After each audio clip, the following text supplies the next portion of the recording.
ఈరోజు మన ధ్యానాంశం ఏంటంటే దేవుడు స్వస్థతలు చేశారు. యేసుక్రీస్తు ప్రభువారు ఆయన భూమి మీద 3.5 సంవత్సరాల్లో పరిచర్య చేసిన కాలంలో ఆయన చేసిన సూచక క్రియలు, మహత్ కార్యాలు, స్వస్థతల గురించి ఒక బుక్లో రాస్తే భూమి అయినా సరిపోదంట. అన్ని కార్యాలు ఆయన చేశారు, కొన్నే గ్రంథస్థం అయ్యాయి. కాబట్టి ఆ గ్రంథస్థమైన వాటిల్లో మనకు తెలిసినవి కొన్ని, వాటిల్లో మనం అనుభవించినవి కొన్ని.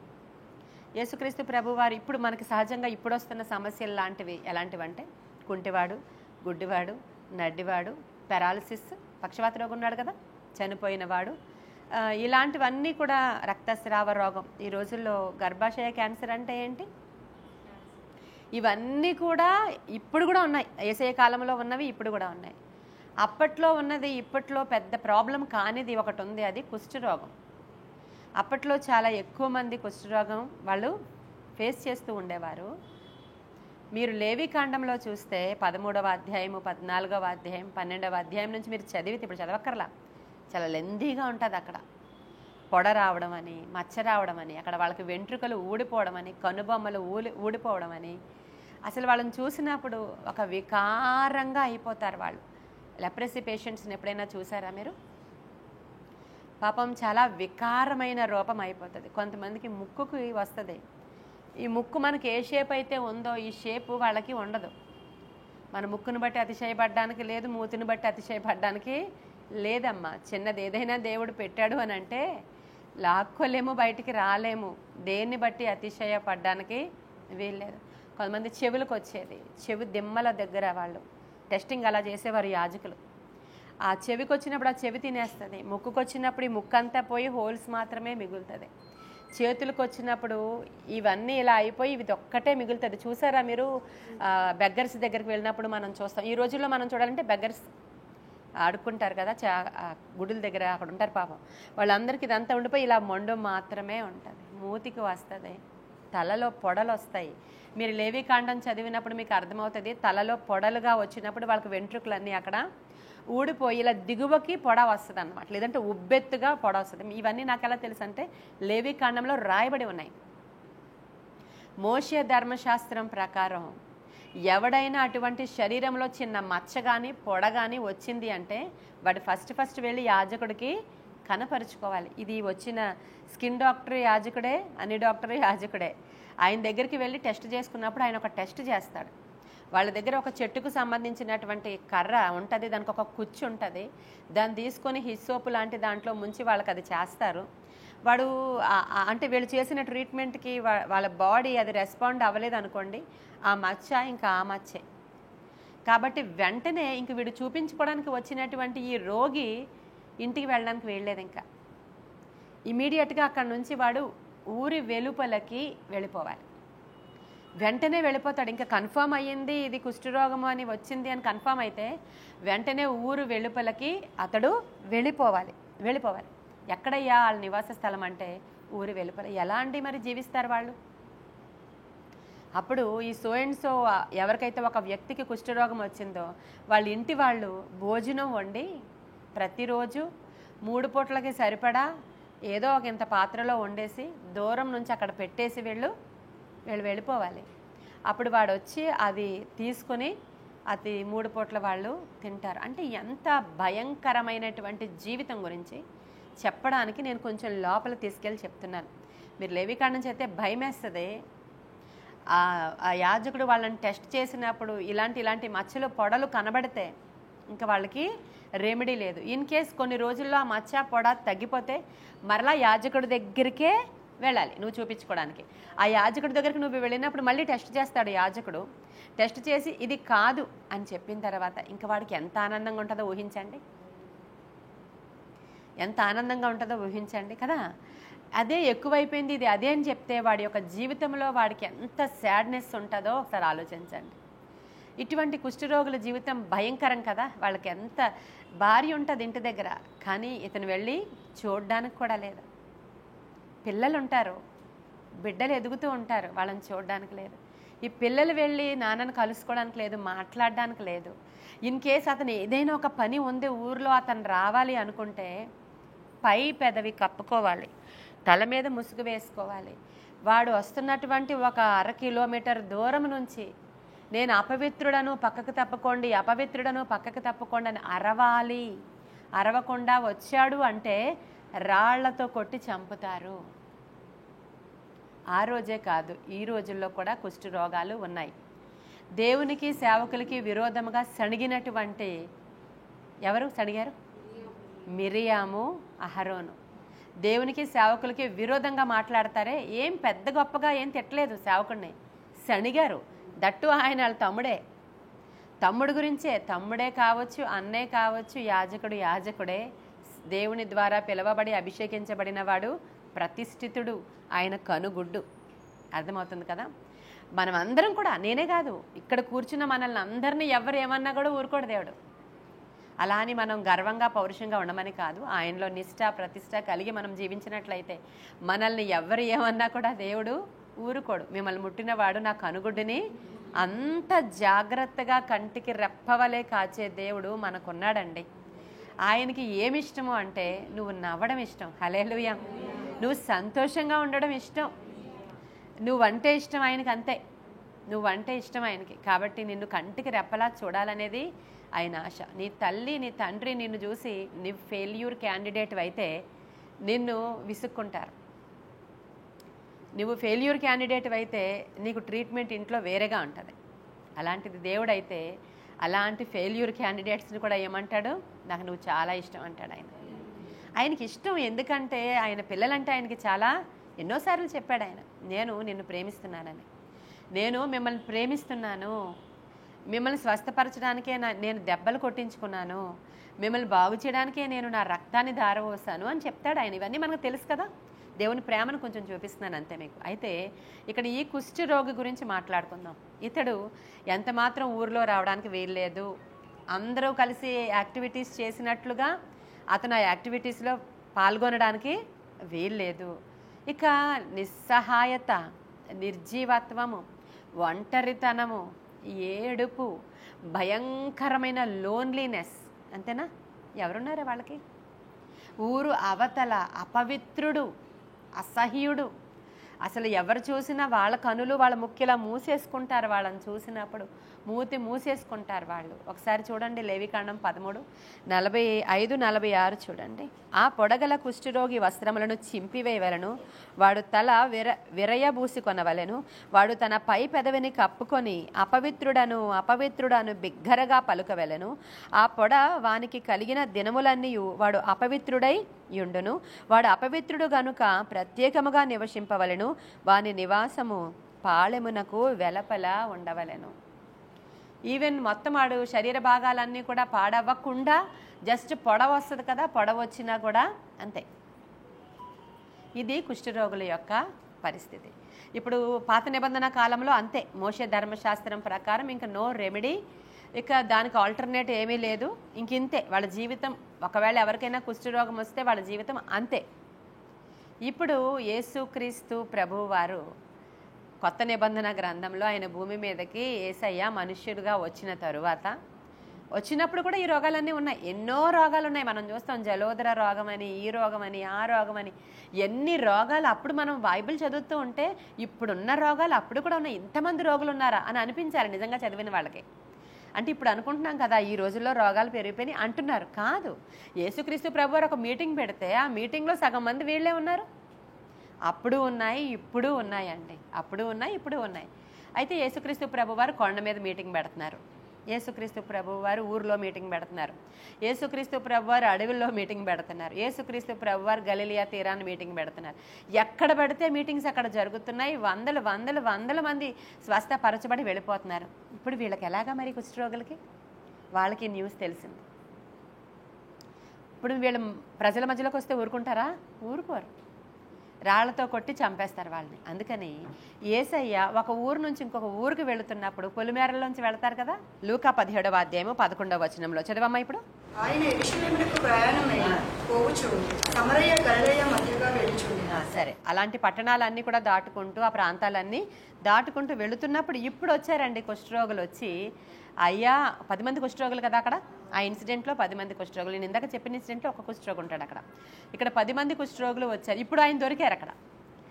ఆ ఊరి దగ్గర ప్రభువు దొరికారు. ఇప్పుడు వచ్చి దూరం నుంచే నిలవబడి, అయ్యా మమ్మల్ని శుద్ధునిగా చేయడం నీకు, ఎందుకంటే ఈయన ప్రధాన యాజకుడే. అక్కడ కూడా లేవికాండంలో మీరు చూస్తారు, వీళ్ళని శుద్ధునిగా చేయాలంటే అది ప్రధాన యాజకుడు పనే అది. ఇప్పుడు వీళ్ళకి మచ్చలు పొడలు ఇవి చూసి వాళ్ళకి డిక్లేర్ చేసి వీళ్ళ దగ్గర ఏమీ లేదు, వీళ్ళు మంచిగానే ఉన్నారని చెప్పేవాడు ప్రధాన యాజకుడే. కాబట్టి అదే అడుగుతున్నారు, మమ్మల్ని శుద్ధినిగా చేస్తావా అని అడుగుతున్నారు, నీకు ఇష్టమేనా అని. అప్పుడు ప్రభు ఏమంటున్నారు, నాకు ఇష్టమే, మిమ్మల్ని నేను శుద్ధునిగా చేస్తాను, పోయి మీ యాజకుడికి కనుపరుచుకోండి అన్నాడు. ఇప్పుడు వాళ్ళ శరీరంలో ఎక్కడెక్కడ లోపల పొడలు మచ్చలు అనారోగ్యము కుష్ఠరోగం ఉందో వీళ్ళు అక్కడికి వెళ్ళి కనుపరుచుకోవాలి. వాడికి తెలియదు, వాళ్ళ నడ్డి మీద ఉంది ఏదో ఒక ఎత్తైన అదే ఒక బల్జిగా ఉన్నటువంటిది, లేదంటే లోతుగా ఉన్నటువంటిది ఏదో శరీర ఆకృతి ఉంది లోపల, వీడికి తెలియదు. అందుకని ఏం చెప్పారు ప్రభువు, నాకు ఇష్టమే, మీరు వెళ్ళండి, వెళ్ళి మీ ప్రధాన యాజకుడికి కనుపరుచుకుని రండి అన్నాడు. వీళ్ళు వెళుతున్నారు. వెళుతూ ఉండగా ఈ చేతులు, మరి నీకు కుష్ఠరోగం వచ్చిన వాడికి వెంటనే అవయవాల నిర్మాణం జరిగిపోవాలి, మీకు అర్థమవుతుందా? వెంటనే లేత శరీరం వచ్చేయాలి వాడికి. నయమాను స్వస్థత మనం చూస్తాం. నయమానికి ఇచ్చినటువంటి స్వస్థత 2వ రాజుల గ్రంథం 5వ అధ్యాయంలో మీకు ఉంటుంది. ఎలాంటిదంటే అది నయమాను లోపల ఉన్నటువంటి శరీరంలో స్వస్థత ఎలాంటిదంటే పసిబిడ్డల వంటి దేహం అయిపోయిందంట. హల్లెలూయా. హీలింగ్ జరిగిన తర్వాత అతను మనము అంచనా వేసుకోవచ్చు, ఒక 50 ఏళ్ళు ఉంటాయి ఆయనకి. అటువంటిది 7 మార్లు యోర్దాను నదిలో మునగగానే కుష్ఠరోగం పోయి ఆయన ఏమైపోయాడు, ఆయన పసిబిడ్డల వంటి దేహం గలవాడు. ఇప్పుడు హీలింగ్ వీళ్ళది అలాగే ఉంది. ఇప్పుడు వీళ్ళు నడిచి వెళుతున్నారు. ఇంకా యాజకుడికి కనపరుచుకుంటే అతను డిక్లేర్ చేయాలి అయ్యిందా హీలింగ్ లేదా అని. వీళ్ళు నడిచి వెళుతుంటేనే హీలింగ్ అయిపోయిందండి. వాళ్ళు మధ్యలో చూసుకుంటున్నారు, హీల్డ్ వాళ్ళు హీలింగ్ అయిపోయింది. అయిపోయిందా, స్వస్థత అయిపోయిందా, ఒక్కసారి ఆగే అని చెప్పి వెనక్కి పరిగెట్టుకొచ్చాడు ఒకడు. హల్లెలూయా. మిగతా వాళ్ళకి యాంగ్జైటీ ఎలా అంటే నేను ఇప్పుడు ఇంటికి వెళ్ళిపోవాలి, అంతేనా, ఉండదా? పాపం 10 మంది వాళ్ళు కృతజ్ఞత లేని వారని చెప్పలేం. వాళ్ళని వెళ్ళిపోయి అక్కడ మీరు కనపరుచుకోండి యాజకుడికి అన్నాడు. ఎప్పుడు వెళ్ళిపోయి కనపరుచుకుంటే, ఎప్పుడు ఓకే చెప్తే, ఎప్పుడు ఇంటికి వెళ్ళిపోయి, ఎప్పుడు ఊర్లోనికి వెళ్ళిపోయి నేను ఎప్పుడు నా సొంత వాళ్ళతో ఉంటానా అనేటువంటి ఆతృతతో, హల్లెలూయా, 9 మంది పరిగెత్తేశారండి. ఒక్కడు మాత్రం ఈయన ప్రధాన యాజకుడని తెలుసో ఏమో వాడు సమరయుడు, వాడు మాత్రం చూసుకున్నాడు బాడీని. నేను స్వస్థత అయిపోయాడే, దగ్గరికి వచ్చాడు దేవుని దగ్గర, గొప్ప శబ్దముతో దేవునికి కృతజ్ఞత చెప్పాడట. హల్లెలూయా. అందుకే ప్రత్యేకంగా వాడి గురించి రాయబడింది కదండి. నిన్నే చెప్పాను మెసేజ్. ఇంత స్వస్థత జరిగినా కూడా మీకు ఎలా ఉండాలి, మీరు ఈ మధ్యకాలంలో మనకి ఎవరికి లేదనుకోండి, ఏదైనా అనారోగ్యం వచ్చి హాస్పిటల్కి వెళితే ఎంతసేపు డాక్టర్ దగ్గర వెయిట్ చేయాలో తెలుసు కదా, ఎంతసేపు పడిగాపులు పడాలో తెలుసు కదా. డాక్టర్ ఆయన హీల్ చేయడు, వైద్యం చేస్తాడు. డాక్టర్ ఏం చేస్తాడు, నీకు వైద్యం చేస్తాడు. నిన్ను స్వస్థపరచువాడు మాత్రం దేవుడే. ఈ విషయం తెలుసుకోవాలి ప్రతి ఒక్కరు కూడా. డాక్టర్ గారు కాదు మీకు స్వస్థపరిచేది. మీరు డాక్టర్ గారి దగ్గరికి వెళితే ఆయన ఏం చెప్తాడంటే, పలానా టానిక్ వేసుకోండి అమ్మా, పలానా మెడిసిన్ వేసుకోండి అమ్మా. ఈ లోకపరమైన వైద్యులు చేసే వైద్యము ఇలా ఉంటుంది, పరమ వైద్యుడు చేస్తాడు. హల్లెలూయా. ఆయన ఏ గాయము చేయడు, గాయము మాన్పుతాడు ఆయన. మన దేవుడి పేరు ఏంటంటే గాయములు మాన్పువాడు. హల్లెలూయా. ఇంత గొప్ప దేవుణ్ణి నీవు నేను కలిగి ఉన్నాం. ఈరోజు స్వస్థత లేకుండా అల్లాడుతున్న వాళ్ళు ఎందరో ఉన్నారు. నీకు దేవుడిచ్చిన స్వస్థతను బట్టి ఎంత కృతజ్ఞత తెలియచెప్పాలో ఒకసారి ఆలోచించండి మీరు అందరూ. ఎన్నెన్ని గంటలు డాక్టర్ దగ్గర ఉండాల్సి వచ్చింది. ఏం లేదు, అసలు వాళ్ళకి రోగమే లేదు, బిడ్డలు పుట్టట్లేదని చెప్పి ట్రీట్మెంట్ కోసమని ఒక అమ్మాయి వెళ్ళింది నెల్లూరులో. పాపం 24 years ఓల్డ్ అమ్మాయి, ఒక కానిస్టేబుల్ వైఫ్. వెళితే అది IVFలో ఏవో చేస్తారని చెప్పి ఏదో ట్రీట్మెంట్ స్టార్ట్ చేసామని చెప్తే భర్త బయటే ఉన్నాడు. ఇప్పుడు వద్దు మేడం అని చెప్తున్నాడంట అతను. లేదు చిన్న సర్జరీ, చిన్నదే, మళ్ళీ తీసుకెళ్ళిపోవచ్చు, ఒక్కరోజు కూడా ఉంచక్కర్లేదు హాస్పిటల్లో అని చేశారు. ఎంతకీ రావట్లేదు ఆ అమ్మాయి బయటికి. అడిగితే టాబ్లెట్స్ రియాక్షన్ వచ్చాయి, వెయిట్ చేయండి, ఇంకో హాస్పిటల్ తీసుకెళ్తున్నామని ఇక్కడ నుంచి అంబులెన్స్లో ఇంకో చోటకి తరలించేశారు. చనిపోయింది ఆ అమ్మాయి. ఎంత భయంకరం అంటే, వచ్చి అందరూ ఏడుస్తుంటే ఏముంది, హాస్పిటల్దే అక్కడ అందరూ ముందే పోలీసులను పిలిపించేసుకున్నారు హాస్పిటల్ వాళ్ళు. వీళ్ళు ఎవరు ఇక్కడ గొడవ చేయకుండా. చూస్తే బాడీ కూడా ఈ హాస్పిటల్లో లేదు, అది లాస్ట్ మినిట్లో వేరే హాస్పిటల్కి షిఫ్ట్ చేసాము. అమ్మాయికి ఆ బాడీ ఆ ట్యాబ్లెట్స్ రియాక్ట్ అయిపోయింది అని అలా చెప్పారు. మీకు చెప్తున్నాను నేను, ఈ లోకపరమైన వైద్యులు మందులు వాటిని కాదు నమ్ముకునేది, వైద్యులు చాలా గొప్పవాళ్ళు, వాళ్ళ దేవుడితో సమానం. ఎందుకంటే వాళ్ళు ఆపరేషన్ చేయకుండా, వాళ్ళు వైద్యం చేయకుండానే మనకి ఎవరికి పిల్లలు పుట్టలేదు. వాళ్ళ అవసరం, వాళ్ళకి జ్ఞానం ఇచ్చింది కూడా దేవుడే. కానీ దేవుని కనికరం మన మీద దిగి వస్తే అసలు ఏ విధమైన ప్రాబ్లం లేకుండా సెకనులో అద్భుతం చేస్తాడు ఆయన. నిమిషములో మాట మాత్రము సెలవిచ్చినా చాలు. ఆయన ఈ కుష్ఠరోగులను చూసినప్పుడు ఆయన కనికర పడ్డాడని రాయబడి ఉంది. ఆయన కనికరం. ఎందుకండి కనికరం అంటే, అయ్యో కుటుంబంతో కలిసి ఉండలేని స్థితి, అయ్యో ఎంతటి ఒంటరితనం కదా, ఎంత అవమానం కదా వాళ్ళకి, ఎంత భయంకరమైన దుస్థితి. ఊరు వెలుపల నేను అపవిత్రుణ్ణి అని అరుసుకోవాలా, అసలు ఎంత భయంకరం కదా అని ప్రభువు అటువంటి వారిని చూసినప్పుడు చెలించిపోతాడు ఆయన. హల్లెలూయా. అలాంటి కనికరమే మనకి కూడా ఉండాలి. ఇప్పుడు మనకి ఎన్ని రిక్వెస్ట్లు అయితే ఇక్కడ వస్తున్నాయో, ఎందరో బాధపడుతున్నారు అనారోగ్యాల చేత. అసలు మనం చిన్న చిన్నవి జలుబు జ్వరం వీటికి కూడా అయ్యో ఏంటిది అని అనుకుంటూ ఉంటామని, ఎంతంత పెద్ద పెద్దవంటే ప్రాబ్లమ్స్. అసలు ఇంక చెప్పలేనంత భయంకరమైన రోగాల చేత మొత్తం లోకం దేశం అంతా ఉంది. మనం ఇక్కడ ఎంతో ఆరోగ్యంగా కూర్చున్నామంటే ప్రభు యొక్క ఉచితమైన కృప మాత్రమే. మన శరీరంలో అక్కడక్కడ ఇంకా ఎవరికైనా షుగర్ కానీ, బీపీ కానీ, అనారోగ్య లక్షణాలు కానీ, లేకపోతే ఏవో మనుషులం కాబట్టి సాధారణంగా వచ్చేటువంటి సమస్యలు కానీ వచ్చినా ఆయన కనికరం కోసం మనం ఇక్కడ కూర్చుని అడిగితే ఖచ్చితంగా ఆయన కనికరం చూపిస్తాడు. చెప్తున్నాను కదా, నేను స్వస్థత ఎవరైనా చెయ్యాలి అనుకుంటే సేవకుడే కానీ, యాజకుడే కానీ, దేవుడే కానీ ఆయనకి వారి మీద కనికరం లేకపోతే ఎవరూ చేయలేరు. అది కనికరం ఉండాలి ఫస్ట్. రాజమండ్రిలో నేను ఒకసారి చెప్పాను మీకు, దయ్యాలను విడిపించాల్సినటువంటి పరిస్థితి వచ్చినప్పుడు ఆ పిల్లలు చాలా దయ్యాలు లేవంటారు, చేతబడులు లేవంటారు చాలామంది. ఇవన్నీ ఉన్నాయి, చూసాము, జరుగుతున్నాయి, ఇప్పటికీ ఉన్నాయి. వాళ్ళు అంత బాధపడుతున్నప్పుడు నిజంగా నాకు యవనస్తులైన 2 పిల్లలు, వాళ్ళు ఏదో ఫుల్ మూన్ డే రోజులో నో మూన్ డే రోజు మరి నాకు తెలియదు, అమావాస్య రోజే పిల్లలు. అమావాస్య రోజు వాళ్ళు ఏం చేస్తారంటే బట్టలు విప్పేసుకుంటారు. ఆ పిల్లలు విప్పేసుకుని రోడ్డు మీద వీధుల్లోనికి పరిగెత్తి వచ్చేస్తున్నారు అర్ధరాత్రి. అప్పుడే అది చంద్రముఖి అనే సినిమా ఏదో వచ్చిందంట. దాంట్లో ఏముంటుందో నాకు తెలియదు, కానీ మా ఊరిలో కుర్రోళ్ళందరూ ఏమంటున్నారంటే, నువ్వేమైనా చంద్రముఖి అనుకుంటున్నావా అని మరుసటి రోజు ఆ పిల్లల్ని మామూలుగా టార్చర్ చేస్తున్నారు. ఆ పిల్లలకు తెలియదు గత రాత్రి వాళ్ళు అలా చేశారని. తల్లి వాళ్ళని 24 గంటలు కాచుకుని కూర్చోవలసిన పరిస్థితి యవ్వనస్తులైన పిల్లలు. దాని గురించి ఇక్కడ నాకు రిక్వెస్ట్ వచ్చినప్పుడు, నేను ప్రార్థన చేసినప్పుడు చాలామంది దైవజనులు ప్రార్థించారు, కానీ అవ్వలేదు. అది నాకు రిక్వెస్ట్ వచ్చి ప్రార్థన చేసినప్పుడు మా ఫాదర్ అన్నారు, అసలు వద్దు, ఇలాంటి కేసులో ఇన్వాల్వ్ చేయొద్దు, అసలు నాకు చెప్పొద్దు అన్నారు ఈ సమస్య గురించి. మా మదర్ నాకు చాటుగా ఫోన్ చేసి చెప్పారు, పాపం చాలా బాధేస్తుంది వాళ్ళని చూస్తుంటే, ఒకసారి మీరు ప్రేయర్ చేసి కనిపెట్టొచ్చు కదా వాళ్ళ ప్రాబ్లం ఏంటో అని. అప్పుడు నేను కనిపెట్టినప్పుడు అది ఈవిల్ ఎఫెక్టే అని దేవుడు చెప్పారు, వేరేది చెప్పారు, ఇక్కడ మనం మాట్లాడడానికి లేదు. కాబట్టి చెప్పినప్పుడు సరే నేను 7 days ఫాస్టింగ్ ఉండి నేను వెళ్తున్నాను ప్రభా, నేను అక్కడ ఏమీ చేయను, ఒక మాటే మాట్లాడతాను నేను.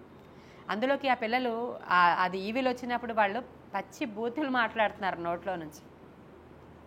మనం ఎవరమో మన గురించి మొత్తం స్టోరీ చెప్పేస్తున్నారు వాళ్ళు. అంటే ఇలా అయింది కాబట్టి వాళ్ళు బూతులు తిడతారు. అప్పుడు నేను చెప్పాను, ప్రభువా వారి నోరు మీ స్వాధీనంలో ఉంచుకోండి, మాట్లాడకూడదు.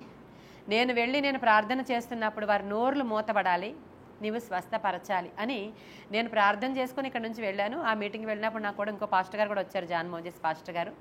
మనం నెలలో ఒకసారి వెళ్ళి మీటింగ్ పెడుతూ ఉండేవాళ్ళం. అయితే ఇప్పుడు అక్కడ జరిగినప్పుడు అందరూ వచ్చారు, మొత్తం ఆ ఊరంతా ఉన్నారు ఆ మీటింగ్లో, ఊరందరూ ఉన్నారు. ఈవినింగ్ జరుగుతుంది అది. ఆల్రెడీ పిల్లల యొక్క యాక్టివిటీ ఇలా ఉంది కాబట్టి భయపడిపోయి కుర్రోళ్ళు అందరూ దూరంగా వెళ్ళిపోయారు. నేను ప్రార్థన చేయడం స్టార్ట్ చేసినప్పుడు పెద్ద పెద్ద హీలింగ్స్ అయినాయి ఆ రోజు. అక్కడ ఒక అమ్మాయికి బ్రెయిన్ సర్జరీ పడాలి, అలాంటిది నేను అక్కడక్కడే మాట్లాడి వెళ్ళి నువ్వు వామిట్ చేసేయని చెప్పాను ఫస్ట్ టైం. ఇప్పుడు చాలామంది సేవకులు వామిట్ చేయడం, కవర్లు పెట్టడం ఇలాంటివన్నీ చేస్తున్నారు. 20 సంవత్సరాల క్రితం జరిగిన హీలింగ్ ఇది. నాకు తెలియదు అసలు అలాగా లోపల ఉన్నటువంటి దురాత్మ వామిట్ ద్వారా బయటకు వచ్చేస్తుందని. కానీ ప్రభు చెప్పినప్పుడు ఆ అమ్మాయికి నేను అలా చెప్పినప్పుడు ఆ అమ్మాయి వామిట్ చేసేసింది. ఈ బ్రెయిన్కి ప్రాబ్లం లేదు, సర్జరీ లేకుండా హీల్ అయిపోయింది, అక్కడికక్కడే హీల్ అయిపోయింది అమ్మాయి. సెలైన్ ఎక్కించుతూ తీసుకొచ్చారు ఆ అమ్మాయిని అక్కడ హీల్ అయిపోయింది. తర్వాత వీళ్ళే ఉన్నారు లైన్లో. నేను వాళ్ళ మొహాలు చూడలేదు, వాళ్ళ ఫోటోలు చూడలేదు. నుంచున్నటువంటి ప్రార్థనకి నుంచున్నటువంటి బారులో వాళ్ళు ఎవరో నాకు తెలియట్లేదు, మా మమ్మీ అక్కడి నుంచి సైగ చేస్తున్నారు. వాళ్ళే అని సైగ చేస్తున్నారు మా మమ్మీ. సరే అన్నాను నేను. ఒక్కొక్కరు వస్తున్నప్పుడు ఒక అమ్మాయి వచ్చింది, ఒక అమ్మాయి కుర్చీలో కూర్చుంది. ఇప్పుడు ఈ అమ్మాయికి నేనేం చేయలేదు, మధ్యలో టేబుల్ అడ్డుగా ఉంది. చెప్పారు ఆ అమ్మాయి అని మా అమ్మగారు సైగ చేసి చెప్తున్నారు అక్కడ నుంచి నాకు. అప్పుడు నేను చెప్పాను అక్కడ గ్లాస్ వాటర్ ఉంటే అక్కడ ఇలా బోర్లు ఉంటాయి ఊర్లో, ఐడియా ఉంది కదా మీకు, అక్కడ నుంచి వాటర్ కొట్టుకుని దాంట్లో బోర్లవి కొట్టిలా తీసిరండి అని చెప్పాను నేను. అది చెప్పి తీసుకొస్తే నేను అడిగాను, ప్రభా నీవు కనికరము గలవాడవు, యవ్వనస్తులు నాయన, తల్లి ఎంత ఏడుస్తుందో, నేను కూడా చాలా బాధపడుతున్నాను యవ్వనస్తులు చూసినప్పుడు, నీవు కనికరం చూపించాలి, కనికరముతో స్వస్థపరచాలి అన్నాను అంతే నేను అని. వాటర్ ఇంకా ఇలా తీసుకుంటున్నాను, అమ్మాయిలోకి వచ్చింది అది. 2 చేతులు ఇలా బీసిపోయినాయి, పళ్ళన్నీ ఇలా కరిచి పెట్టేసింది, పెద్ద నిట్టూర్పు శబ్దం చేస్తుంది చూడండి. బాగా సైలెంట్గా ఉన్న చీకట్లో ఒక భయంకరమైన శ్వాస శబ్దం, అది అంత పిన్ డ్రాప్ సైలెంట్లో ఒక శ్వాస భయంకరంగా అంటే అంటుంది అనమాట. అలా అంటుంది అనమాట ఒక అమ్మాయి, గట్టిగా అంటుంది. ఆ స్క్రీమింగ్ అది భయంకరంగా, స్క్రీమింగ్ కూడా అనలేం, భయంకరం అది. అలా అంటున్నప్పుడు నేనేం భయపడలేదు, ఇలాగే ప్రార్థించాను నేను. కొంతసేపు అలా ప్రార్థించినప్పుడు అలా ఊగింది ఊగింది ఊగింది, దడ్మని పడిపోయింది. పడిపోయినప్పుడు ఆమెలో నుంచి పెద్ద దురాత్మ ఇలా బయటికి వెళితే పక్కనే ఉన్నటువంటి ఒక జాంకాయ చెట్టు ఉంది అక్కడ, ఆ చెట్టు మీద నుంచి ఒక ఈగిల్ వెళితే ఎలా ఉంటుంది అంటే ఒక పెద్ద పక్షి అంటే టప్ప టప్ప టప్పమని పెద్ద శబ్దం చేసి వెళితే ఎలా ఉంటుంది అలా వెళ్ళిపోయింది అనమాట. ఆ దయ్యం అంత పెద్దగా శబ్దం చేసి వెళ్ళిపోయింది. ఇంకొక అమ్మాయి ఉంది కదా అక్కడ కుర్చీలో, కొన్ని ఏం చేసిందంటే ఆ కుర్చీ కిందకి వెళ్ళి కూర్చున్నాయి కొన్ని. ఈ లోపల మనకి యూనిటీ లేదు, కానీ మనకు ఉందలేండి మిగతా వాళ్ళకి. బయట మనుష్యులకు యూనిటీ లేదు, దయ్యాలకి ఎంత యూనిటీయో తెలుసా మీకు? అందుకే కదా శానాల్లో అన్ని దయ్యాలు ఉండగలిగాయి. కొట్టుకుంటే ఉండగలవేటి? ఉండలేవు కదా, అస్సలు కొట్టుకోలేదు, అస్సలు తన్నుకోలేదు. నాకు ఒక్కడికే ఒంటరిగా బోర్ కొడుతుందని 7 మందిని వెంట పెట్టుకుని ఇంకొకళ్ళకి వెళ్ళాయి. అంటే కలిసి ఉంటాయి అవి, పాపం చాలా యూనిట్ ఎక్కువ. కాబట్టి మా ఊర్లో ఎన్ని దయ్యాలు ఉన్నాయో అన్నీ వచ్చేసాయి అక్కడికి. ఎందుకో తెలుసా, వీటికి సపోర్ట్. ఎన్ని ఇక్కడికి మన పాస్టర్ గారు కుర్చీలో కూర్చున్న ఆయనకి దర్శనం కనబడుతుంది, మొత్తం నా చుట్టూ దయ్యాలు వచ్చేసినాయి. అసలు ఆయనకి ఏం చేయాలో తెలియట్లేదు, అసలు ఏం చేయాలో తెలియట్లేదు అనమాట ఆయనకి. ఆ చివరి కూర్చున్న ఆయన దగ్గరికి వచ్చేసారు, అలా ఫాస్ట్గా దగ్గరికి వచ్చేసారు. నాకు ఈ విషయం చెప్పాలి. ఎలా ఉన్నాయి తెలుసా, మనుషులందరూ ఇలా గుమిగూడి ఉన్నారు కదా, ఇద్దరి మధ్య నుంచి ఇలా చూస్తున్నాయి అనమాట. ఇద్దరి మధ్యలో అవి కూడా మనుషుల్లాగే నిలవబడ్డాయి. నిజమండి, ఇద్దరి మధ్యలో నిలవబడి ఎన్ని అసలు ఏం జరుగుతుంది, మన వాళ్ళని ఎవరినో ఏదో చేసేయడానికి వచ్చేసింది దేవుడా. అసలు ఆ యూనిటీ చూశారు కాదు మీరు. అసలు ఇద్దరు పిల్లల్లో నుంచి కూడా దయ్యాలు బయటకు పారిపోయినాయండి ఆ రోజు. కేవలము ఇందాక చెప్పిన వాటరే, కనికరం. నాకు ఆ రోజు చాలా కంపాషన్ వచ్చింది లోపల. కనికరం రాకుండా మనం ఎవరిని స్వస్థపరచలేం మనం. ఆ కనికరం నా లోపలికి వచ్చింది. అయ్యో యవనస్తులైన పిల్లలయ్యా, ఇంకేం లేదు, కనికరం రావడం తోడనే స్వస్థపరచబడ్డారు. ఎందరో పాస్టర్స్ వచ్చారు, వాళ్ళ నెత్తి మీద బోళ్ళన్ని ప్రేయర్ ఆయిల్స్ వేశారు, జుత్తు పట్టు లాగేసేవారంట, వాళ్ళని తిట్టేసేవారంట, కొట్టేసేవారంట పిల్లల్ని. అంటే వేషాలు వేస్తున్నావా నువ్వు అని చెప్పి, ఇదంతా నటనేమో అని కొంతమంది కొట్టేసేవారట పిల్లల్ని. వాళ్ళ డాడీ ముంబైలో ఎయిర్ ఫోర్స్లో జాబ్ అండి, తల్లి పిల్లలను పెట్టుకుని ఉంది ఇక్కడ. చూడండి, మామూలుగా ఏమీ ఇల్లిటరేట్స్ కాదు వాళ్ళు. బహుశా ఇప్పటికి వాళ్ళకి పెళ్ళిళ్ళు అయిపోయి ఉంటాయి, బిడ్డలు ఉండుంటారు, నా కాంటాక్ట్లో లేరు. కాబట్టి ఇప్పుడు నేను చెప్పేది అదే, దేవుడు కంపాషన్తో మూవ్ అవుతారనమాట ఆయన. అలా మూవ్ అయ్యి ఇక్కడ ఆ ఒంటరితనం, ఆ యొక్క ఏమంటారు లోన్లీనెస్, అదే ఏమంటారు సహవాసం లేనితనం, అవమానం, నింద, ఇలాంటి కుష్ఠరోగులను ఆ రోజు బాగు చేయడానికి దేవుడు ఇష్టపడి స్వస్థపరిచారు. ఈరోజు ఇప్పుడు న్యూ టెస్టిమెంట్ ప్రకారం మన మధ్యలోనే వాళ్ళు ఉండొచ్చు, వాళ్ళకి రోగం వచ్చిన, అది ఇప్పుడు అంటు రోగం కాదు, వ్యాక్సిన్ వచ్చేసింది దానికి. ఇప్పుడు మనం పుట్టినప్పుడు వేసేటువంటి వ్యాక్సిన్స్లోనే ఇవన్నీ కూడా ఉంటాయి. అర్థమైందా మీకు? మనకి ఎందుకు రాలేదో అర్థమైందా? కానీ దేవుని యొక్క ఉగ్రత వస్తే మాత్రం ఏ వ్యాక్సిన్ ఆపలేదు దాన్ని. ఆపిందా కరోనాని? ఏ వ్యాక్సిన్ అయినా ఆపిందా? వేసుకోవడం ద్వారా ఇప్పుడు కోవిషీల్డ్ వేసుకుంటే మీకు హార్ట్ అటాక్ వస్తుందని చెప్తున్నారు. తిరిగేసి మీరు వేసుకున్నారా? అప్పుడు ఎప్పుడు చెప్పారు దేవుడు?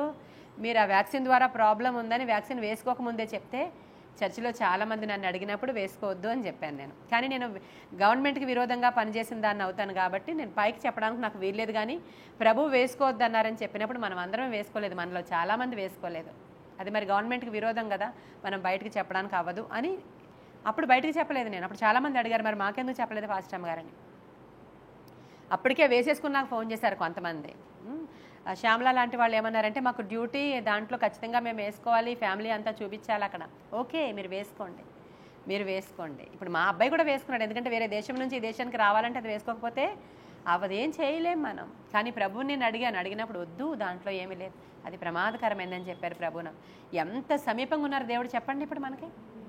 ఎంత సమీపముగా ఉన్నాడు దేవుడు మనకి. ఇది ఈ కుష్ఠరోగుల యొక్క స్వస్థతలో నుంచి నేను ఏం చెప్పాలనుకుంటున్నానంటే, అటువంటి వారిని చూసినప్పుడు ప్రభువు కనికరపడి వారిని ముట్టి స్వస్థపరిచి బాగు చేసి అవమానాన్ని తీసేశారు, నిందను తీసేశారు, ఒంటరితనాన్ని తీసేశారు, కుటుంబంతో కలిసి ఉండే భాగ్యం ఇచ్చారు. ఇవన్నీ చేయడం అంటే యేసయ్యకి ఇష్టం అంతే.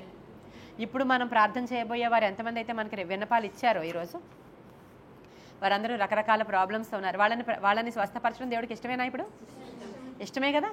ఇప్పుడు వీళ్ళ మీద కనికరం మీ హృదయాల్లోనికి వచ్చిందా? వచ్చింది కదా. నేను చదువుతాను లిస్ట్ ఒకసారి పేర్లు, ఆ తర్వాత ఓవరాల్గా వీళ్ళందరి కోసం కూడా నేను ప్రార్థన చేయబోతున్నాను. అయితే మన సంఘంలో స్వస్థతలు ఇంక అస్తమాను మనోళ్ళ గురించే చెప్తే బాగోదు. మళ్ళీ మళ్ళీ స్వస్థపడ్డారు కానీ వాళ్ళందరినీ బట్టి దేవునికి వందనాలు. ఓకే, అయితే బాలజ్యోతి అనే ఆవిడ లాస్ట్ మంగళవారం మనం ప్రార్థన చేసినప్పుడు ఆవిడ శరీరంలో నుంచి షుగర్ అనేటువంటి వ్యాధి బయటకు పోయిందంట. ఆవిడ టెస్ట్ చేయించుకున్నారంట. ఆ టెస్ట్లో నార్మల్ రిపోర్ట్ వచ్చిందంట. హల్లెలూయా. బాలజ్యోతి గారిని బట్టి దేవునికి మహిమ కలుగునుగాక. ఆవిడ ఊరు పేరు రాయలేదు, నాకు తెలియదు మరి. తర్వాత ఇంకా నేను ఒక్కొక్క పేరు చదివేస్తాను, మనం హీలింగ్ ప్రేయర్లోకి వెళ్ళిపోదాం, సరేనా? అందరూ మోకరించుదామండి, అందరం మోకరించుదాం. మీరు వీలైనంత మటుకు మోకరించగలిగిన వాళ్ళు మోకరించండి. నా ప్రేయర్లో మీరు ఏకీభవించడం కోసం. దేవా, స్వస్థపరిచి యెహోవావి నీవే, యెహోవా రాఫా నీవే, యెహోవా రాఫా నీవే నాయన. Hallelujah, hallelujah, hallelujah, hallelujah. Thank you Jesus. Hallelujah. వందనాలు ప్రభువా, వందనాలు. మేము స్వస్థతల కొరకు ప్రార్థన చేయాలని ఆశపడుతున్నాం దేవా. ఇప్పటి వరకు మా సంఘములోనూ బయట నుంచి ఎవరైతే మాకు రిక్వెస్ట్లు ఇచ్చారో వాళ్ళందరినీ మీరు ముట్టి స్వస్థపరిచారు. దాని అంతటిని బట్టి మీకు వందనాలు నాయన, దాని అంతటిని బట్టి నీకు వందనాలు దేవా. సహాయం చేసినందుకు వందనాలు, కృప చూపించినందుకు వందనాలు. వినోద్ అనేటువంటి బిడ్డకి చిన్నప్పటి నుంచి చెవులు వినిపించవంట, చెవుడు సమస్యతో బాధపడుతున్నాడు. మన సంఘంలో మరి రక్షణమ్మ గారిని ముట్టారు, రత్నాన్ని కూడా ముట్టారు దేవుడు. కాబట్టి ఈ వినోద్ అనే బిడ్డని దేవుడు ముట్టాలని నేను ప్రార్థన చేయబోతున్నాను. ఏకీభవించండి. నజరేయుడనే యేసు నామంలో వినోద్ అనేటువంటి బిడ్డకి ఆ యొక్క చెవుడు ప్రాబ్లం నుంచి విడుదల కలుగునుగాక. ఎఫ్ఫతా అని పలుకుచున్నాను, ఎఫ్ఫతా అని పలుకుచున్నాను. ఇప్పుడే స్వస్థత కలుగునుగాక, ఇప్పుడే విడుదల కలుగునుగాక. యేసు నామంలో స్వస్థత స్థిరపరచబడునుగాక. ఆమేన్. థ్యాంక్ యూ లార్డ్, నీకే వందనాలు అయ్యా. బట్టి ప్రోలు అనే ఊరు నుంచి థైరాయిడ్ సమస్య కొరకు అడుగుతున్నారు, వారి కొరకు నేను ప్రార్థన చేస్తున్నాను.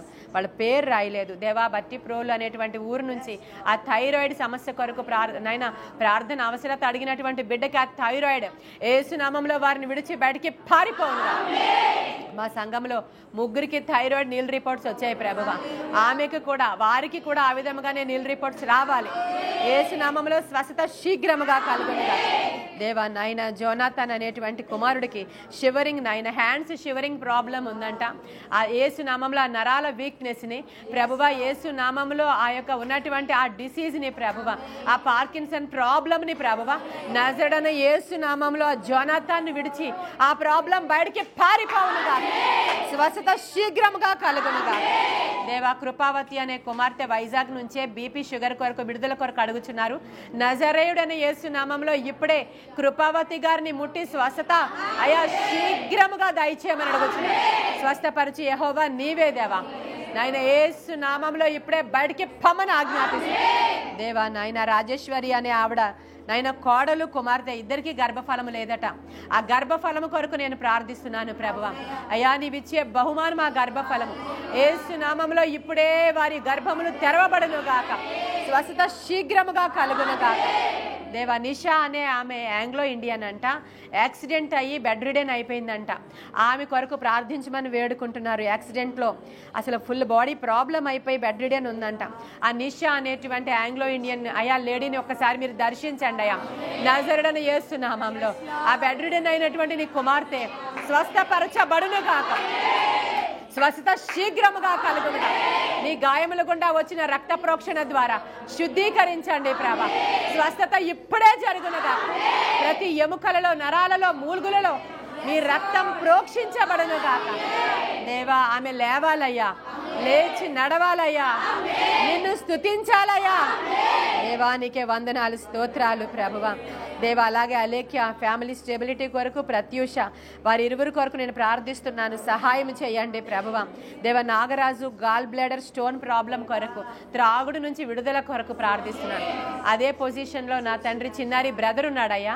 అయ్యా అక్కడ నాయనా ఆ లివర్ ప్రాబ్లం కోసం, ఆ బ్లాడర్లో స్టోన్స్ ప్రాబ్లం కోసం అయ్యా నాయనా ఆ యొక్క చిన్నారి బ్రదర్ని నాగరాజుని కూడా అయ్యా ఇద్దరిని నేను జ్ఞాపకం చేసుకుంటున్నాను.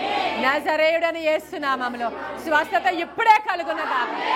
ఆ రాళ్ళు కరిగిపోవునగాక. Immediate healing కలుగునగాక. ఎందరినో స్వస్థపరిచావయ్యా, నీవెందరినో స్వస్థపరిచావు. ఈరోజు వారిని జ్ఞాపకం చేసుకోండి అయ్యా. వెంకటరత్నం అనేటువంటి ఆయన లెగ్ పెయిన్ ప్రాబ్లం నుంచి విడిపించండి అయ్యా. యేసు నామములో కాలుని ఇప్పుడే ముట్టండి ప్రభా. ఇమ్మీడియట్ హీలింగ్ దయచేయండి. ప్రత్యూష అనే ఆమె రుమటాయిడ్ ఆర్థరైటిస్ నుంచి నాయన విడుదల కొరకు ప్రార్థిస్తున్నాను ప్రభా.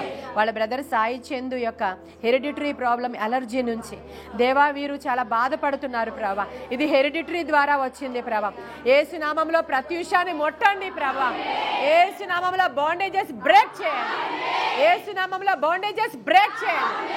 ప్రత్యూషను సాయి చందుని ముట్టండి ప్రభా. స్వస్థత శీఘ్రముగా కలుగునుగా.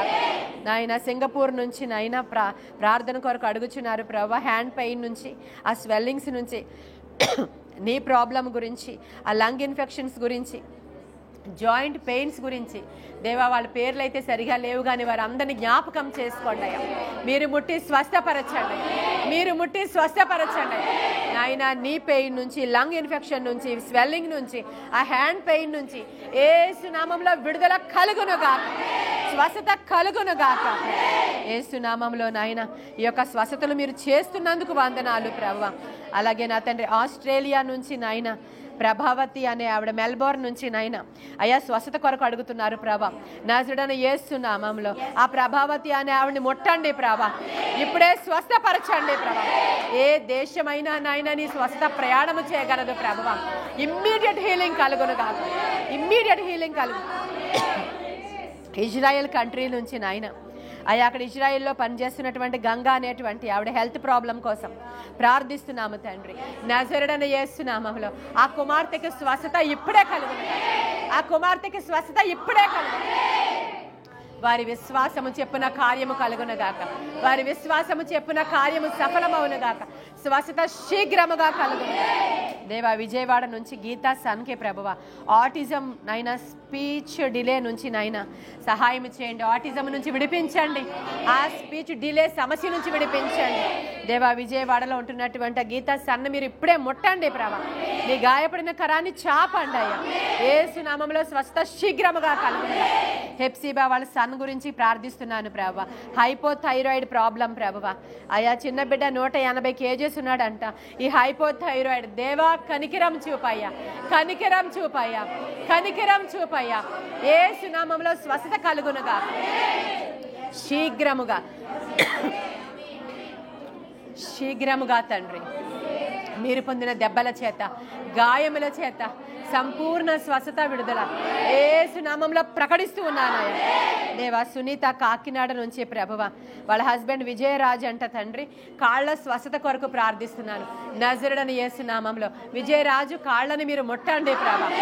ఆయన హీల్ చేయండి ప్రభా. హీల్ చేయండి ప్రభా. ఆయన నీలిమ అనే ఆవిడ 53 సంవత్సరాలట ప్రభువా. ఎటువంటి ప్రాబ్లం ఆవిడ చాలా వీక్నెస్తో బాధపడుతూ ఉన్నారంట. యేసు నామంలో ఆ వీక్నెస్ ఇప్పుడే ఆ యొక్క నీలిమ గారిని విడిచి బయటికి పారిపోవునుగాక. ఆయన యోసేపు అనే వ్యక్తి క్యాన్సర్తో బాధపడుతున్నాడంట ప్రభువా. నజరేయుడా నిరీక్షణ అనే కుమార్తె కూడా క్యాన్సర్తో బాధపడుతుందంట. నిరీక్షణ అనే యవనస్తురాల్ని జ్ఞాపకం చేసి దేవా లంగ్స్ లోంచి వాటర్ తీస్తున్నారంట ప్రభువా. చాలా సివియర్ ప్రాబ్లమ్స్తో ఉన్నారయ్యా. నజరుడైన యేసు నామములో ఆ నిరీక్షణ స్వస్థపరచబడును గాక. నిరీక్షణ స్వస్థపరచబడును గాక. క్రీస్తు నందు నీ నిరీక్షణ వ్యర్థము కాదు ప్రభువా. వారి నిరీక్షణ వ్యర్థము కాదయ్యా. యోసేపుని కూడా ముట్టి స్వస్థపరచండి అయ్యా. పుత్తూరు నుంచి సునీత అనే ఆవిడ నాయన ప్రేయర్ రిక్వెస్ట్ ఇచ్చారయ్యా. ఆ బ్యాక్ పెయిన్, లెగ్ ప్రాబ్లం అవి చాలా పెద్ద ప్రాబ్లమ్స్ కింద ఉన్నాయి ప్రభా. యేసు నామంలో సునీత పుత్తూరు నుంచి కాల్ చేసిన ఆమెని ఇప్పుడే ముట్టి స్వస్థపరచండి, ఇప్పుడే ముట్టి స్వస్థపరచండి దేవా. లావణ్య అనే కుమార్తె స్వస్థత కొరకు, గర్భఫలము కొరకు, చిన్నారి గర్భఫలము కొరకు అయా, స్వాతి గర్భఫలము కొరకు, లత గర్భఫలము కొరకు, శాంతి గర్భఫలము కొరకు, ఇంకా ఎందరున్నారో వారి గర్భఫలాల కొరకు, లావణ్య గర్భఫలము కొరకు మేము ప్రార్థిస్తున్నాము దైవమా. స్వస్థత శీఘ్రముగా కలుగును, స్వస్థత శీఘ్రముగా కలుగును, స్వస్థత శీఘ్రముగా కలుగునుగా. దేవానికి వందనాలు, స్తోత్రాలు ప్రభువా. దేవానికి వందనాలు దేవా. మట్ట గీత పులివెందుల నుంచి అయ్యా వాళ్ళు రిక్వెస్ట్ అడుగుతున్నారయ్యా. నాయన పార్షియల్ వీక్నెస్ ప్రాబ్లం అంట, బాడీలో విచ్ క్రాఫ్ట్ ప్రాబ్లం అంట దేవా, కంప్లీట్ హీలింగ్ కోసం నాయన మట్ట గీత పీటర్ నాయన వారి గృహంలో ఉన్న బిడ్డలు ఎవరి స్వస్థత కొరకైతే అడుగుతున్నారో నజరేయుడైన యేసు నామములో ఆ పార్షియల్ వీక్నెస్ నాయన విచ్ క్రాఫ్ట్ ప్రాబ్లం నజరేయుడైన యేసు నామములో ఆ కుటుంబాన్ని విడిచి ఇప్పుడే పొమ్మని గద్దిస్తున్నాను రైట్ నౌ నాయన. ఎటువంటి నాయన ప్రాబ్లం ఉండజాలదు ప్రభువా. సహాయం చేయండి ప్రభా, సహాయం చేయండి ప్రభా, సహాయం చేయండి ప్రభువా. నాయన కృప చూపించండి అయ్యా. అలాగే నాయన విచ్ క్రాఫ్ట్ ప్రాబ్లం గురించి హైదరాబాద్ నుంచి మా సంఘానికి వచ్చిన కుమార్తెను కూడా జ్ఞాపకం చేసుకోండి. వాళ్ళ చిన్న కుమార్తెను కూడా ముట్టి స్వస్థపరచండి. ఆ విచ్ క్రాఫ్ట్ ప్రాబ్లం ద్వారా లెగ్ చిన్నదైపోయిందంట ప్రభా. ఆ కాలుని కూడా ముట్టి స్వస్థపరచండి, కాలుని ముట్టి స్వస్థపరచండి దేవా. సహాయం అందించండి తండ్రి. అయ్యా ఎం మోహన్ రావు గారు 65 years పెరాలసిస్ అంట నాయన దేవా. పక్షవాత రోగిని జ్ఞాపకం చేసుకున్న అదే దేవుడు నేడు ఆ మోహన్ రావు గారిని జ్ఞాపకం చేసుకుంటున్నాడు ప్రభా. స్వస్థత శీఘ్రముగా కలుగునుగా. మీరు పొందిన దెబ్బల చేత, గాయముల చేత సంపూర్ణ స్వస్థత, విడుదల యేసు నామములో ప్రకటిస్తున్నానయ్యా, ప్రకటిస్తున్నానయ్యా, ప్రకటిస్తున్నానయ్యా. సహాయం చేయమని అడుగుచున్నాను ప్రభువ. దేవాని కృపగల హస్తానికి బిడ్డలందరినీ అప్పగించుకుంటున్నాను ప్రభువ. ఇంకా రీటా అనే ఆమె కూడా అడుగుతున్నారు ప్రభువ. ఇంకా మా యొక్క నాయన ప్రేయర్ రిక్వెస్ట్లు నాయన ఎంతమంది అయితే మా యూట్యూబ్ ఛానల్లో నేను నాయన స్వస్థతా ప్రార్థనలు చేసిన దాని క్రింద పెట్టారో వారిని మాత్రమే నేను జ్ఞాపకం చేసుకున్నాను. మిగతా మెసేజెస్ కింద ఎందరైతే పెట్టారో వారందరినీ మీరు దర్శించండి. బిడ్డల వివాహాల కొరకు, కుటుంబ స్వస్థత కొరకు, వ్యసనాల నుంచి బయటికి రావడం కోసం, నాయన డైవోర్స్ ప్రాబ్లమ్స్ కోసం ప్రభా. ముస్లిం కుటుంబం నుంచి ఒక రిక్వెస్ట్ అడుగుతున్నారు ప్రభువ. దేవా నాయన మొహమ్మద్ రఫీ అనేటువంటి కుమారుడు యొక్క సిస్టర్ ప్రభువ. అయ్యా డైవోర్స్ అవ్వకూడదు, అయినా సరే నాయన అతనే మరలా మనస్సు మారిన నా యొక్క చెల్లెల్ని ఏలుకోవాలి, అతడి యొక్క అనారోగ్యం పోవాలి, అతడి యొక్క వ్యసనాలు పోవాలని చాలా రిక్వెస్టింగ్గా వాళ్ళు అడుగుతున్నారు ప్రభా. దేవా ఈ మధ్యాహ్న కాల సమయం జ్ఞాపకం చేసుకో ప్రభా. హృదయాలను మార్చగలవాడా అయ్యా, జీవితాలను బాగు చేయగలవాడా అయ్యా, కుటుంబాలను కట్టగలవాడా, ఆత్మ కార్యాలు జరిగించువాడా, నీకే వందనాలు, స్తోత్రాలు ప్రభువా. నీ కృపలో ఇక్కడ కూడి ఉన్న మమ్మల్ని అందరినీ జ్ఞాపకం చేసుకుంటున్నాను.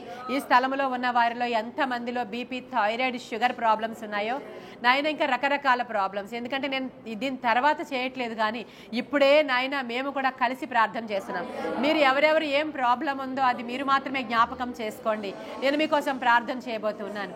దేవానికి వందనాలు. ఎవరెవరి శరీరంలో ఎటువంటి అనారోగ్య లక్షణాలు ఉన్నాయో, ఎటువంటి bone problem, vein problem, blood problem అయ్యా నాయన ఏ శరీరంలో నడినెత్తి మొదలుకు నరి కాలు వరకు అయ్యా, liver problem, lungs problem, bones problem, ఎవరిలో అయ్యా గర్భసంచి ప్రాబ్లం నాయన నా తండ్రి అయ్యా, ఎవరెవరికి ఏం ప్రాబ్లమ్స్ అయితే ఉన్నాయో ప్రభువా, వినుచున్న వారు యూట్యూబ్లో ఇంకా పార్టిసిపేట్ చేస్తున్నారు అయ్యా. నేను పేర్లు చదివిన వారు కాకుండా మిగతా వారు ఎవరైతే ఈ రోజు మరలా పార్టిసిపేట్ చేస్తున్నారో, యూట్యూబ్లో లైవ్లో ఉన్నారో, నజరేయుడైన యేసు నామములో వారందరికీ ఇప్పుడే విడుదల కలుగునగా.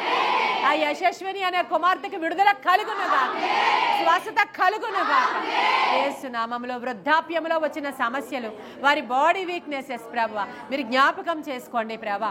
వారి యొక్క శరీరాలలో అయ్యా నాయన నిజంగా యవ్వనస్తుల యొక్క రక్తం ప్రోక్షించండి, శుద్ధీకరించండి ప్రభా. అయ్యా కుష్టు రోగుల్ని నాయన అసలు అపవిత్రుడు అని ధర్మశాస్త్రం ఎంచి ఊరి వెలుపలకు తోసివేసిన వాడిని, శాపగ్రస్తుడైన వాడిని, అపవిత్రుడినే జ్ఞాపకం చేసుకున్న దేవుడికి మేము ఏ పాటి వారము నాయన. నాయన. మా యొక్క శాపాలు, పాపాలు, హెరిడిటరీ పితరుల నాయన దోషాలు, నాయన పైనుంచి వచ్చిన సమస్తమైన బాండేజెస్, నాయన కర్సెస్ యేసు నామములో బ్రేక్ చేస్తున్నాను.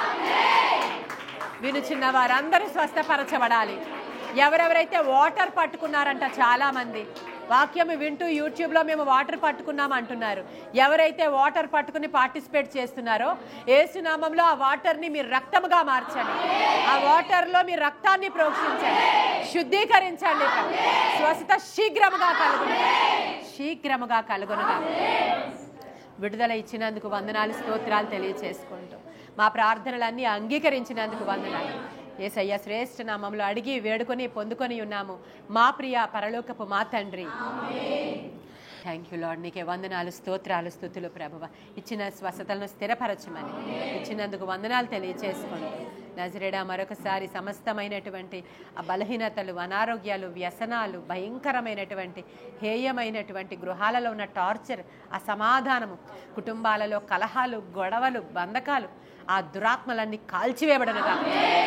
ఇన్ని వాటి కోసం మేము పార్టిసిపేట్ చేస్తూ ప్రార్థిస్తున్నాం. యవ్వనస్తులు మత్తులో ఉన్నారయ్యా, డ్రగ్ అడిక్ట్స్ ఉన్నారయ్యా.